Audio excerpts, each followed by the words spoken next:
اس جینے سے موت اچھی۔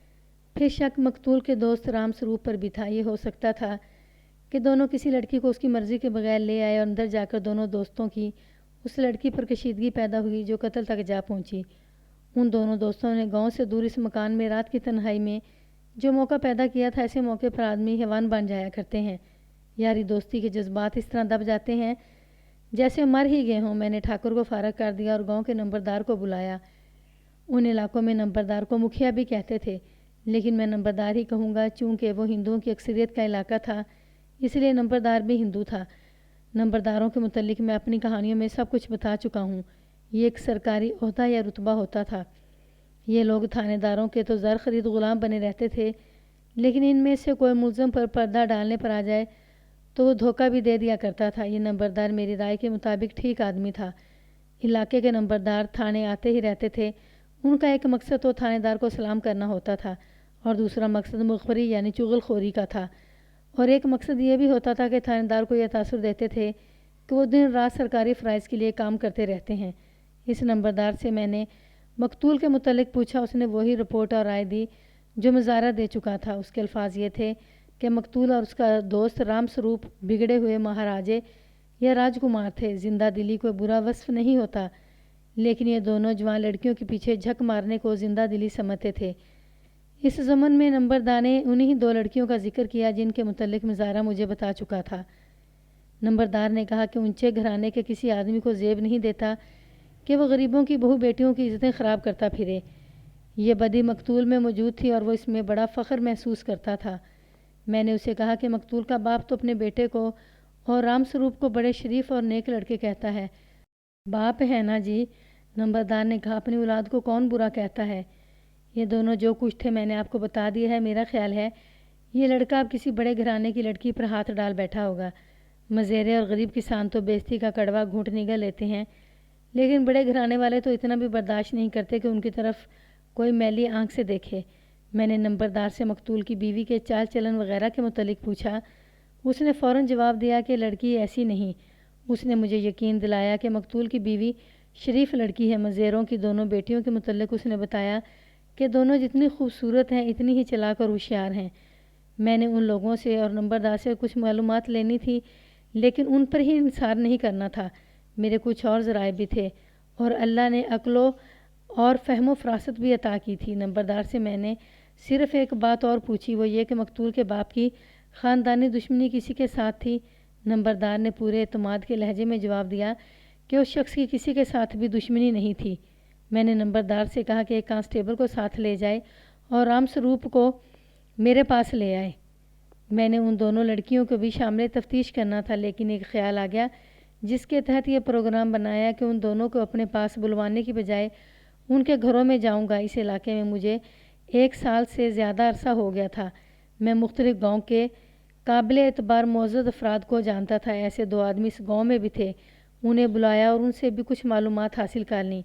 ان سے کوئی نئی بات معلوم تو نہ ہوئی، لیکن ان باتوں کی تائید اور تصدیق ہوگی جو اس وقت تک مجھے معلوم ہو چکی تھیں۔ اب مقتول کا جگری یار رام سروپ میرے سامنے بیٹھا ہوا تھا۔ وہ مقتول کی عمر کا خوبرو جوان تھا۔ اس کے چہرے پر گھبراہٹ اور خوف کی پرچھائیاں صاف نظر آ رہی تھیں۔ وہ اپنی انگلیاں مسلسل چٹکھائے جا رہا تھا۔ یہ گھبراہٹ کی انتہا کی علامت ہوتی ہے۔ میں نے اس کی گھبراہٹ اور ہیجانی کیفیت رفع کرنے کی ذرا سی بھی کوشش نہ کی۔ میں صرف ان لوگوں کے ساتھ مروت اور شفقت سے پیش آیا کرتا تھا جو نہایت اہم گواہ ہوتے تھے۔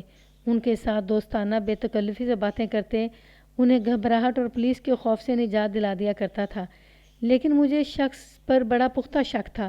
اس لیے سوچا کہ اسے نارمل حالت میں نہ ہی آنے دیا جائے۔ دیکھ بھائی رام سروپ، میں نے اسے کہا، مجھے پریشان کرنے کی کوشش نہ کرنا، ورنہ ایسی پریشانی میں مبتلا ہو جاؤ گے کہ تم اپنے خون کے رشتوں کو بھی نہیں پہچان سکو گے۔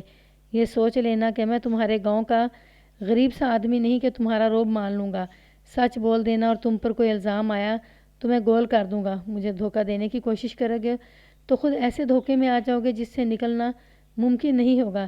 یہ بتا دو کہ وہ لڑکی کون تھی جسے تم دونوں تانگے میں یہاں لائے تھے؟ کس لڑکی کی آپ بات کر رہے ہیں؟ اس نے حیران سا ہو کر کہا، میں کچھ نہیں جانتا حضور، میں تو رات کو اپنے گھر میں تھا۔ کیا تم مقتول کے ساتھ اس کے تانگے میں کل شہر نہیں گئے تھے؟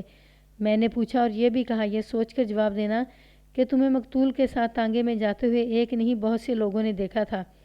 میں نے جھوٹ بولا اور تمہیں مقتول کے ساتھ واپس آتے بھی لوگوں نے تانگے میں دیکھا تھا، اور پھر تمہیں رات کو اس مکان میں بھی داخل ہوتے دیکھا گیا تھا۔ میرے پاس پکی گواہیاں موجود ہیں اور بہتر ہے تم سچ بول دو۔ میں یہ دیکھ کر حیران رہ گیا کہ اس نے میری ساری بات کی تردید کر دی۔ اس سے مجھے شک ہونے لگا کہ یہ آدمی ذہنی طور پر ٹھیک نہیں۔ مقتول کے باپ نے بتایا تھا کہ رام سروپ اس کے بیٹے کے ساتھ قصبے میں تانگے پر گیا تھا، لیکن رام سروپ انکار کر رہا تھا۔ میں تمہارے ساتھ زیادہ مغز کھپائی نہیں کروں گا، میں نے کہا۔ تم یہ بتا دو کہ وہ لڑکی کون تھی جسے تم اور مقتول یہاں اپنے ساتھ لائے تھے۔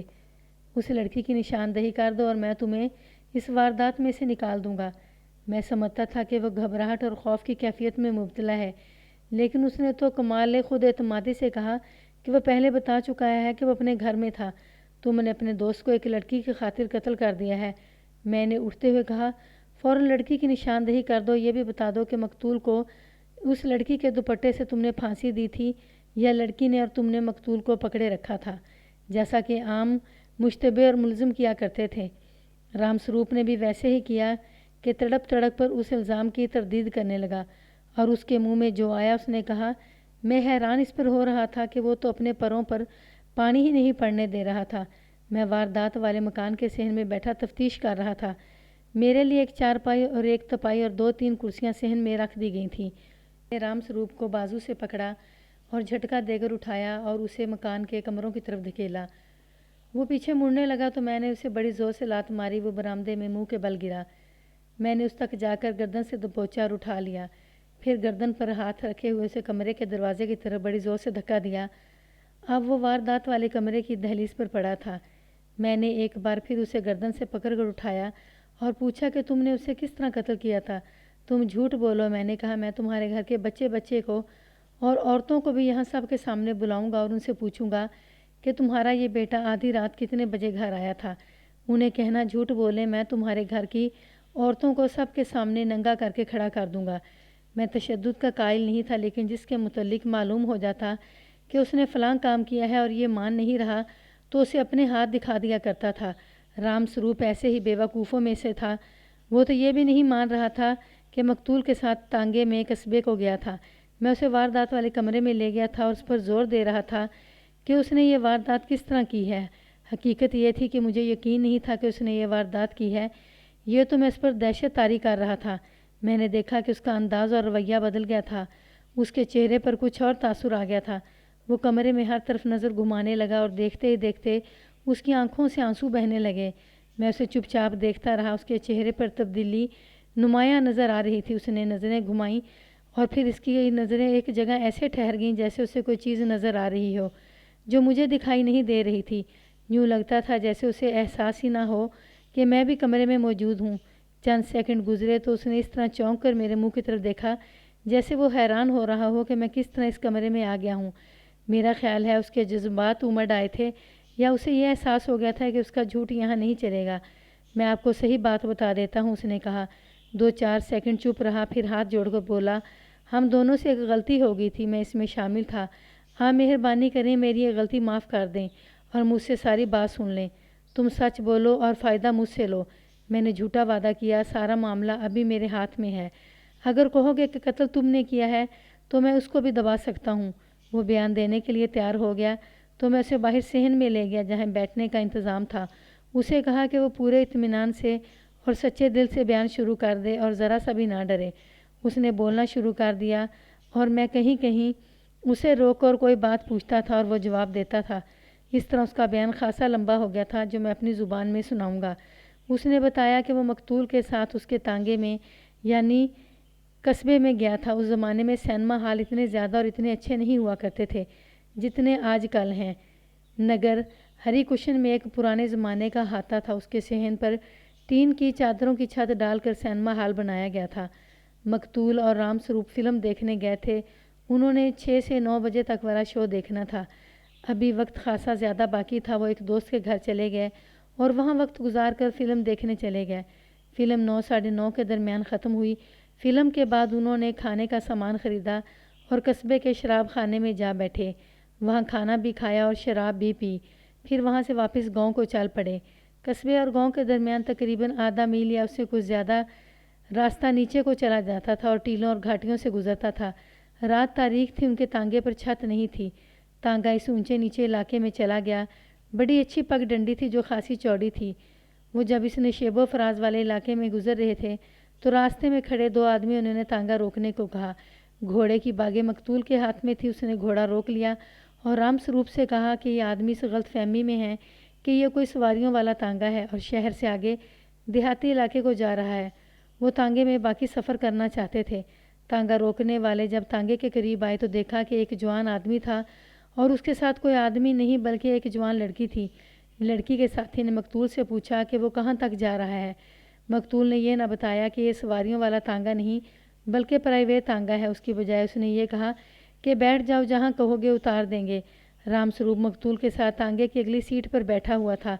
وہ آدمی اور لڑکی پچھلی سیٹ پر بیٹھ گئے۔ مقتول اور رام سروپ نے ان سے یہ پوچھا ہی نہیں کہ وہ کہاں تک جائیں گے، اس کی بجائے یہ پوچھا کہ یہ آپس میں کیا لگتے ہیں، کیا وہ میاں بیوی ہیں۔ اس آدمی نے فوراً نہ جواب دیا، نہ بلکہ ذرا ہکلا کر 2 مرتبہ ہاں ہاں کہا۔ اس سے رام سروپ کو کچھ شک ہوا۔ اس نے مذاق کے لہجے میں کہا کہ تم تو بہن بھائی لگتے ہو۔ اس آدمی نے نہ کہنے کی بجائے کہ وہ بہن بھائی نہیں میاں بیوی ہیں پھر ہکلا کر 2 مرتبہ ہاں ہاں کہی۔ رام سروپ نے مجھے بیان دیتے ہوئے کہا کہ ان پر شک ہونے لگا کہ یہ میاں بیوی بھی نہیں اور بہن بھائی بھی نہیں۔ رام سروپ نے ان دونوں کی کچھ حرکتیں اور باتیں سنا کر سمجھایا کہ ان دونوں پر اس طرح شک پکا ہو گیا تھا، وہ یقیناً گھر سے بھاگ رہے تھے۔ مقتول نے اس آدمی سے پوچھا کہ تم جا کہاں رہے ہو؟ اس کے بجائے اس آدمی نے پوچھا کہ وہ کہاں تک جا رہے ہیں۔ مقتول نے اپنے گاؤں کا نام لیا تو اس آدمی نے کہا کہ ہمیں وہیں ذرا پیچھے اتار دینا۔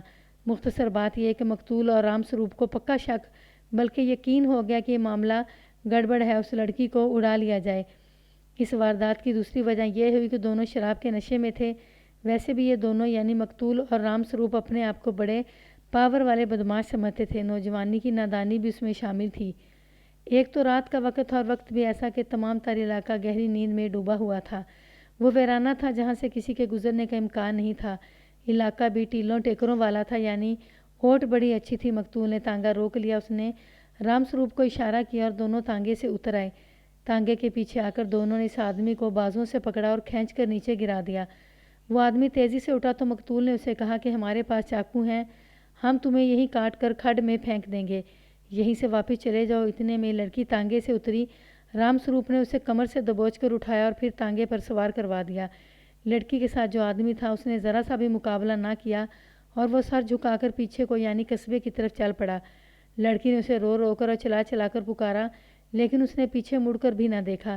لڑکی نے اسے بے غیرت بھی کہا اور یہ بھی کہا کہ میں تمہارے پیچھے گھر سے نکلی ہوں اور تمہاری خاطر اپنے خاندان کی عزت ڈبو دی ہے، لیکن مقتول نے تانگا چلا دیا تھا اور وہ آدمی اندھیرے میں غائب ہو گیا تھا۔ رام سروپ نے پچھلی سیٹ پر لڑکی کو دبوچا ہوا تھا۔ لڑکی نے دیکھ لیا تھا کہ وہ جسے جوان مرد سمجھ کر اس کے ساتھ گھر سے نکلی تھی وہ بلا مقابلہ غائب ہو گیا ہے اور اب وہ ان بدماشوں کے پنجے میں آ گئی ہے۔ تو اس نے ان کی منت سماجیں شروع کر دی اور کہا کہ وہ شریف گھرانے کی لڑکی ہے اور گھر سے بھاگنے کی غلطی کر بیٹھی ہے۔ رام سروپ نے اپنے بیان میں ایسی بات کہی تو نہیں، لیکن یہ میری رائے اپنی ہے کہ ان دونوں ہندوؤں کو جب یہ پتہ چلا ہوگا کہ یہ مسلمان لڑکی ہے تو وہ اور زیادہ شیر ہو گئے ہوں گے۔ مسلمان وہاں اقلیت میں تھے۔ ایک تو انہیں ڈر خطرہ نہیں تھا کہ مسلمانوں کو پتہ چلا تو وہ ان کے خلاف کوئی کارروائی کریں گے، اور دوسرا یہ کہ ہندو مسلمانوں کے ازلی دشمن چلے آ رہے ہیں۔ ان کے ہاتھ مسلمان لڑکی لگی تو یہ اپنا حق بلکہ فرض سمجھنے لگے کہ اسے خراب کرنا ہی ہے۔ یہ دونوں ہندو لڑکی سے جو کچھ پوچھتے رہے وہ صاف صاف بتاتی رہی۔ اس نے یہ بھی بتایا کہ اس کی ماں اس وقت مار گئی تھی جب وہ 6-7 سال کی تھی۔ باپ نے دوسری شادی کر لی اور ستیلی ماں نے آ کر اس لڑکی کے ساتھ بہت برا سلوک شروع کر دیا اور باپ کے کان اس کے خلاف بھرتی رہی۔ اب لڑکی کی عمر 20-21 سال تھی اور اس نے یہ اتنی لمبی مدت جہنم میں گزاری تھی۔ اس آدمی نے جو ان دونوں ہندوؤں کا ہم عمر تھا اسے محبت کا تحفہ دیا اور گھر سے بھاگ جانے پر اکسایا تو گھر کے جہنم سے تنگ آئی ہوئی لڑکی اس کے ساتھ چل پڑی۔ مقتول اور رام سروپ نے اسے کہا کہ اسے زیادہ دن خراب نہیں کریں گے، 1 یا 2 دن اسے اپنے ساتھ رکھیں گے اور پھر اسے تانگے میں بٹھا کر اس کے گھر پہنچا دیں گے۔ لڑکی اور زیادہ رونے پیٹنے لگی۔ اس نے اب یہ کہنا شروع کر دیا کہ میری عزت لینے کی بجائے میری جان لے لو۔ اب وہ ان کے ہاتھوں میں تڑپ تڑپ کر بھاگنے کی کوشش سے دستبردار ہو گئی تھی۔ بیچاری سمجھ گئی ہوگی کہ ان سے رہائی ناممکن ہے۔ یہاں میں ایک خاص بات کہنا چاہتا ہوں، یہ واقعہ کہ کسی لڑکی کے ساتھ جا رہی تھی تو اسے راستے میں کسی اور نے اڑا لیا۔ آپ کے لیے شاید عجیب ہوگا، لیکن میرے لیے اور پولیس کے کسی بھی آدمی کے لیے عجیب نہیں۔ میں نے اتنی لمبی پولیس سروس میں ایسے 5 واقعات دیکھے تھے جن میں سے 3 کی تفتیش میں نے کی تھی۔ دیہات کے ویران علاقوں میں ایسا واقعہ عجیب نہیں ہوا کرتا۔ ہو سکتا ہے آپ نے حقائق میں ہی کسی کی کہانی میں ایسا واقعہ پڑھا ہو۔ یہ ذہن میں رکھیں گے کہ گھر سے بھاگے ہوئے لڑکا لڑکی ہوتے ہی مجرم ہے، اور یہ بہت بڑی کمزوری ہوتی ہے۔ بھاگنے والا لڑکا تو اس قسم کی صورتحال میں پھنس کر بھاگنے کی ہی کرتا ہے اور لڑکی کی پرواہ ہی نہیں کرتا۔ ایک واقعہ ایسا بھی ہوا تھا کہ اس طرح ایک لڑکی ایک جوان آدمی کی محبت میں گرفتار ہو کر اس کے ساتھ گھر سے نکل گئی۔ وہ بالکل ایسے ہی ویران اور کھڈ نالوں کے علاقوں میں سے گزر رہے تھے کہ ایک نامور ڈاکو گھوڑے پر سوار راستے میں مل گیا۔ اس کے ساتھ اس کے 2 ساتھی بھی تھے۔ لڑکی لڑکے کو روک کر ڈاکو نے پوچھا کہ وہ کہاں جا رہے ہیں، تو اسے شک ہوا کہ یہ معاملہ کچھ اور ہے۔ اس نے لڑکی کو پکڑا اور گھوڑے پر بٹھا لیا اور اپنے ٹھکانے پر لے گیا۔ میں یہ ساری کہانی نہیں سناؤں گا، دلچسپ بات اتنی سی سناؤں گا کہ لڑکی کا سراغ مل گیا اور میں نے اس ڈاکو تک رسائی حاصل کر لی، اور جب وہاں پہنچا یعنی اس لڑکی نے واپس آنے سے صاف انکار کر دیا اور کہا کہ اس دھوکہ بعد عاشق سے بہتر تو یہ ڈاکو ہے جو میرے لیے ایک فرشتہ ہے، جس نے میرے ساتھ کوئی دھوکہ نہیں کیا، میرے ساتھ باقاعدہ شادی کر لی ہے اور میری ہر بات مانتا ہے۔ ایسی ہی ہر لڑکی اتنی خوش قسمت نہیں ہوتی کہ اسے اس طرح اڑا لے جانے والا آدمی اس کے ساتھ شادی کر لے۔ اکثر ایسی لڑکیاں بہت خراب ہوتی ہیں اور بعض بدقسمت عصمت فروشوں کے بازار تک پہنچا دی جاتی ہیں۔ آپ نے ایسے افسانے بھی پڑھے ہوں گے اور سچے واقعات بھی سنے ہوں گے کہ لڑکی جذبات میں آ کر کسی کے ساتھ گھر سے نکل گئی اور کسی بڑے شہر میں دونوں جا پہنچے اور ایک ہوٹل میں جا ٹھہرے۔ کوئی ذریعہ معاش نہ ملا اور پیسے ختم ہو گئے تو حضرت عاشق لڑکی کو ہوٹل میں چھوڑ کر بھاگ نکلے اور واپس اپنے گھر آ گئے۔ لڑکی ہوٹل والوں کے قبضے میں آ گئی۔ پھر آپ تصور میں لا سکتے ہیں کہ وہ بیچاری کس انجام کو پہنچا دی گئی ہوگی۔ میں نے یہ وضاحت صرف اس لیے پیش کی ہے کہ میری یہ کہانی پڑھنے والوں میں سے کوئی یہ نہ کہہ بیٹھے کہ ایسا واقعہ تو ہم نے فلاں کہانی میں پڑھا تھا اور اب یہ تھانے دار اسی واقعے کو اپنی کہانی میں استعمال کر رہا ہے۔ میری نگاہ میں یہ کوئی عجیب اور ڈرامائی واقعہ نہیں تھا۔ لڑکی کو وہ کھیتوں والے مکان میں لے گئے۔ اس مکان کے باہر والے دروازے پر وہی ہوا جو مظاہرہ مجھے سنا چکا تھا۔ لڑکی اندر نہیں جا رہی تھی اور یہ دونوں ملزم اسے دھکیل اور گھسیٹ کر اندر لے گئے۔ اسے واردات والے کمرے میں کرسی پر بٹھایا۔ وہاں ان دونوں نے شراب کی بوتل رکھی ہوئی تھی اور گلاس بھی۔ مقتول نے شراب نکال کر گلاسوں میں ڈالی اور اس میں تھوڑا سا پانی ملایا اور لڑکی سے کہا کہ وہ بھی پیے۔ لڑکی نے صاف انکار کر دیا اور کہا کہ وہ مسلمان ہے، اس لیے حرام چیز نہیں پیے گی۔ مقتول نے رام سروپ سے کہا کہ اس کا منہ پکڑو، اس مسلمان کی بچی کے منہ میں شراب ڈال کر ہی رہوں گا۔ رام سروپ نے لڑکی کو کرسی پر ہی دبوچ لیا اور اس کا منہ پکڑ کر کھولنے کی کوشش کی۔ مقتول نے بھی اس کا منہ کھولنے کے 2-3 طریقے استعمال کیے اور اس کے منہ میں شراب انڈیل دی۔ لڑکی کو کھانسی اٹھی لیکن وہ جلدی سنبھل گئی۔ اس کے بعد دونوں سے بڑے پیار سے راضی کرنے لگے کہ وہ 1-2 گھونٹ اور پی لے تو اس کے دل سے سارا بوجھ اتر جائے گا، نہ کوئی غم رہے گا، نہ کسی کا ڈر۔ لڑکی نے پھر ان کی منت سماجت کی لیکن بے سود۔ اب ہر کوئی تصور میں لا سکتا ہے کہ اس مجبور اور بے بس لڑکی کے ساتھ ان دونوں نے کیا سلوک کیا ہوگا۔ رام سروپ نے اپنے بیان میں یہ کہا کہ مقتول نے اسے کہا کہ تم اب دوسرے کمرے میں چلے جاؤ اور میں تمہیں بلا لوں گا۔ رام سروپ دوسرے کمرے میں چلا گیا اور مقتول نے دروازہ بند کر لیا۔ رام سروپ بہت خوش تھا کہ انہیں بڑا ہی خوبصورت اور نوجوان شکار مل گیا تھا، اسے وہ جتنا عرصہ چاہتے اپنے پاس رکھ سکتے تھے۔ رام سروپ انتظار کرتا رہا اور وقت گزرتا رہا۔ اس کے اندازے کے مطابق 1 گھنٹہ گزر گیا۔ اس نے کمرے کے دروازے کے ساتھ کان لگائے۔ اندر خاموشی تھی۔ خاموشی نہیں ہونی چاہیے تھی کیونکہ لڑکی اپنی مرضی سے تو نہیں آئی تھی، اسے زبردستی لایا گیا تھا۔ اسے مزاحمت کرنی چاہیے تھی اور شور شرابہ بھی۔ رام سروپ نے تقریباً آدھا گھنٹہ اور انتظار کیا لیکن کمرے کے بند دروازے کے پیچھے خاموشی چھائی رہی۔ آخر اس نے دروازے کو ہاتھ لگایا تو کواڑ کھل گیا۔ مقتول نے دروازہ اندر سے بند نہیں کیا تھا۔ کمرے میں لالٹین جل رہی تھی جو انہوں نے اس وقت جلائی تھی جب لڑکی کو اندر لے کر آئے تھے۔ اس لالٹین کی روشنی میں رام سروپ کو جو منظر نظر آیا اس نے اسے چکرا دیا۔ مقتول فرش پر پڑا تھا، اس کے گلے میں دوپٹہ تھا اور لڑکی غائب تھی۔ یہ وہی منظر تھا جو میں نے اس کمرے میں آ کر دیکھا اور پہلے آپ کو سنایا ہے۔ رام سروپ نے اپنے دوست کے پاس بیٹھ کر اس کو ہلایا اور پھر زور سے جھنجھوڑا لیکن مقتول نہ بولا۔ اس کی نبض دیکھی تو نبض خاموش تھی۔ اسے یقین ہو گیا یہ تو مر گیا ہے۔ رام سروپ دوڑتا ہوا باہر نکلا، پھر مکان سے باہر چلا گیا۔